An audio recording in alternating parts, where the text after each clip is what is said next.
नमस्कार, मेरा नाम हिमांशु धवन। बहुत सारे कमेंट्स आते हैं कि लो स्पर्म काउंट की डाइट बना दो, लो स्पर्म काउंट की डाइट समझा दो कि क्या खाना चाहिए क्या नहीं खाना चाहिए।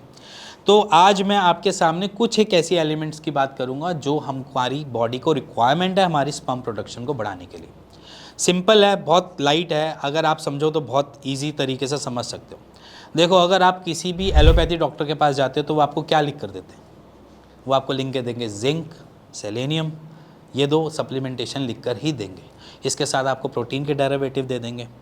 ठीक है, अब इन तीनों चीज़ों में देखो कॉमन क्या है, क्यों ये आपके स्पर्म काउंट बढ़ा रहे हैं। तो जिंक जो है वो बेसिकली आपके स्पर्म को डिवीज़न करने में, या जैसे मैं बोलूँ कि डिवाइड करने में बहुत हेल्प करता है। वो स्पर्म को डिवाइड नहीं करता, वैसे वो स्पर्मेटोजेनेसिस के प्रोसेस में बहुत मददगार होता है, जिससे आपकी स्पर्म प्रोडक्शन बढ़ जाती है।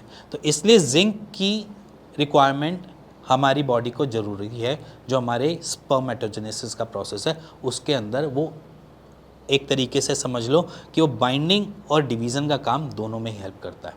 देखो, बेसिकली हम निकालते जो हैं, जैसे मान लीजिए कि हम जो स्पर्म प्रोडक्शन करते हैं या जो स्पर्म हमारा बाहर आता है वो प्रोटीन का होता है, प्रोटीनियस होता है।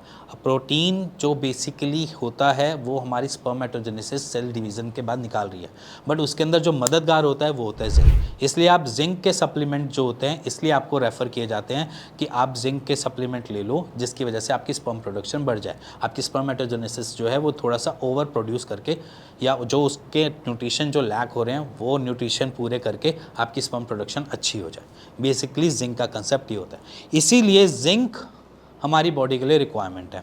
अब इसके साथ क्या होता है? सेलेनियम। सेलेनियम की भी सेम यही चीज़ थ्योरी होती है कि वो आपकी मददगार होती है स्पर्मेटोजेनेसिस के प्रोसेस में, हेल्पफुल होती है कि आपके स्पर्म प्रोडक्शन को बेहतर करे। और इसी के साथ जो सबसे मेन चीज़ होती है वो होती है आपके प्रोटीन। कि प्रोटीन अगर मेरी बॉडी में सफिशिएंट अमाउंट में है तो वो स्पर्मेटोजेनेसिस अपनी मेहनत करके आपके को वो स्पर्म काउंट दे सकती है, वो भी प्रोटीन से बने हुए। तो सबसे ज़्यादा ज़रूरत क्या मिली? प्रोटीन की, सेलेनियम की, जिंक की। इसलिए वो सप्लीमेंटेशन आपके ऐसे चलाते हैं। अब तीनों सप्लीमेंटेशन को अगर हम फूड में ढूंढना चाहें तो कौन कौन सी चीज़ों से ढूंढेंगे? तो जिंक की लिस्ट मैंने आपके सामने लिखी हुई है, आप स्क्रीनशॉट ले लेना। मैं फिर से ध्यान दिला रहा हूँ कि आप स्क्रीनशॉट ले लेना इसका, जिससे आपको हेल्प मिल जाए कि जिंक की जो सप्लीमेंट है या जो जिंक आपकी बॉडी में जो जाना चाहिए वो किस किस फूड आइटम से आपको मिल जाएगा। फिर उसके बाद मैं बताऊंगा कि उसको कैसे यूज़ कर सकते हो, कहाँ पर यूज़ कर सकते हो, कैसे खा सकते हो, वो अलग वीडियो बना दूंगा उसके भी। बट अभी जिंक की आप लिस्ट बना लो और रैंडमली खाना चालू कर दो आज से। इसके बाद सेलेनियम की भी सामने लिस्ट दिख रही है, देखो अपनी स्क्रीन पे, देखो स्क्रीनशॉट खींच लो, अपने पास रख लो। आपको लगी हुई है कि कौन कौन से आइटम में हमें सेलेनियम मिल जाएगा। जो वेज हैं वेज के लिए, जो नॉन वेज खाते हैं नॉन वेज के लिए भी। तो ये लिस्ट है, इन लिस्ट को सेलेक्ट कर लो। वेजिटेरियन हो तो अपनी वेज वाली आइटम से खाना स्टार्ट कर दो, जो नॉन वेज कभी कभी खा लेते हैं वो भी स्टार्ट कर दो। जो जो आइटम इसमें लिखी हुई है कभी कभी खा लिया करो, जिससे आपकी अपनी स्पर्म प्रोडक्शन बढ़ाने की जो आपूर्ति है, जो न्यूट्रिशन की आपूर्ति है वो पूरी मिल जाएगी। इसके बाद प्रोटीन। प्रोटीन तो आपको भी पता है बहुत सारी जगहों से मिल जाता है, तो प्रोटीन भी एक ऐसी है। और कुछ ऐसी चीज़ें भी हैं जो कॉमन है, जिसमें आपको जिंक भी मिल जाता है, सेलेनियम भी मिल जाता है, प्रोटीन भी मिल जाता है, वो भी चीज़ें हैं इसमें। तो आप एक एक आइटम लेकर भी उसको ले सकते हो। तो प्रोटीन की लिस्ट है ये, जिसमें आपको प्रोटीन मिल जाएगा। स्क्रीनशॉट ले लेना। मैं तभी बार बार बोल रहा हूँ कि आपके पास चॉइस होगी कि आपने खाना क्या है क्या नहीं, क्योंकि बहुत सारे पेशेंट कहते हैं कि आप एक आइटम बताते हो, दो आइटम बताते हो, उसके बाद आप भूल जाते हो कि इसके बारे में और क्या क्या आइटम और खा सकते हैं। तो इसीलिए मैं शीट की बात कर रहा हूँ बार बार, क्योंकि मैं जब बोल रहा होता हूँ तो मेरे को एकदम से सारी चीज़ें ध्यान नहीं आ रही होती एकदम से, तो इसलिए टाइम टेकिंग हो जाता है वो। इसलिए मैंने शीट बना दी आपके लिए, जिससे आपको ईजी हो, स्क्रीनशॉट लेकर रख सको और अपने गैलरी में डाल सको, जिसको बाद में खोलकर आप कोई भी आइटम चूज़ कर सको। सिंपल है। और अब ये तीन चीज़ें जो होती हैं मेन प्रोडक्शन में हेल्प करती है। तो ये तीन चीज़ें आप फूड आइटम से इनटेक करो, अपने स्पर्म प्रोडक्शन को और बेहतर करो, अपने न्यूट्रिशन लैक को पूरा करो, और अपने स्पर्म को काउंट वाइज या मोटिलिटी वाइज या मॉर्फोलॉजी वाइज भी बढ़ा सको।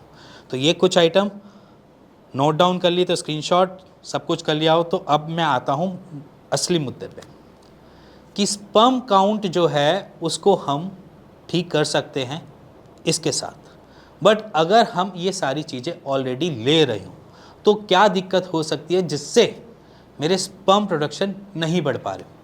तो यहाँ पर सबसे पहला पॉइंट आ जाता है गट हेल्थ के बारे में। गट हेल्थ, गट मीन्स आपका स्टमक वाला एरिया, इंटेस्टाइन, और ये जितना भी रीजन आता है वो गट में आ जाता है। अगर मेरी इंटेस्टाइन इन्फ्लेम्ड है तब भी मेरे पास एब्जॉर्प्शन नहीं होगी। अगर मेरा स्टमक अपसेट रहता है या मेरे को बार बार मोशन करने जाना है तब भी एब्जॉर्प्शन अच्छी नहीं होगी। आप जितने भी सप्लीमेंटेशन ले लो, आप जितने भी ऐसी खाना भी खा लो, तब भी एब्जॉर्प्शन अच्छे से नहीं होगी। अगर वो एब्जॉर्प्शन अच्छे से नहीं करेंगे तो आपको काम ढंग से नहीं करके देंगे। सिंपली अगर मान के चलो मैं एक फूड इनटेक करता हूँ और वो मेरे मोशन से बाहर निकल जाता है तो मेरे पास एब्जॉर्प्शन लेवल कम मिलेगा, जिससे मेरी एनर्जी लो डाउन होगी, वहाँ पर डिफेक्ट प्लेस क्रिएट करेगी, जिससे मेरी एनर्जी कंज्यूम ढंग से नहीं होगी और मेरे को रिटर्न बैक नहीं देगी। सेम आपके गट के साथ, अगर गट आपका अनहेल्दी है, अगर वो एब्जॉर्प्शन ढंग से नहीं कर पा रहा है तो वो आपको रिजल्ट में रिवर्ट बैक जो उसको देना है वो नहीं देती। मैं बार बार हमेशा कहता हूँ कि गट हेल्थ के ऊपर ध्यान जरूर दो। अगर आपका मोशन बार बार आ रहा है, खाना खाने के बाद आपको मोशन करने जाना पड़ रहा है, या फिर आपको लग रहा है कि बहुत कॉन्स्टिपेशन बन रही है, तो भी बहुत सारी कॉम्प्लिकेशंस जो हमारे साथ चल रही होती हैं वो हमारे गट से ही जुड़ी हुई होती है। तो इसीलिए गट को हेल्दी रख लो तो आपकी ये जितने सप्लीमेंटेशन आप ले रहे हो आपको पुश बैक या आपको रिटर्न बैक बहुत अच्छे तरीके से देंगे, अदरवाइज़ वो भी देना बंद कर देते हैं। तो गट मैंडेटरी है आपकी हेल्दी स्पर्म के लिए और मोटिलिटी और मॉर्फोलॉजी के लिए। अगर गट हेल्दी है तो आपकी सारी चीज़ें ओवरऑल, आपके स्पर्म काउंट के, आपके मोटिलिटी के, मॉर्फोलॉजी का, सारी एक्यूरेट मिल जाएंगी। इसी के साथ अगर आपको कुछ जानना है, समझना है, कोई भी क्वेश्चंस हैं तो आप नीचे दिए हुए नंबर पे मेरी टीम के साथ बात कर सकते हैं, उसका एक राइट सॉल्यूशन ले सकते हैं। और इसके साथ साथ क्या होता है, पेशेंट ना बहुत अलग अलग जगह पे डाइवर्टेड रहता है। पेशेंट को लगता है कि मेरी आइडेंटिटी चली जाएगी, मैं पूछूंगा तो मैं गलत तो नहीं हो जाऊंगा, ऐसे क्वेश्चनिंग पेशेंट की होती है। वो एक अंदर से डरा हुआ होता है, सीमन एनालिसिस शेयर करूं या ना करूं, रिपोर्ट में शेयर करूं या ना करूं, ऐसे बहुत सारे क्वेश्चंस होते हैं। तो बेचिंतित होकर करो, किसी की भी आइडेंटिटी रिवील नहीं करते हम, आपसे बात करेंगे।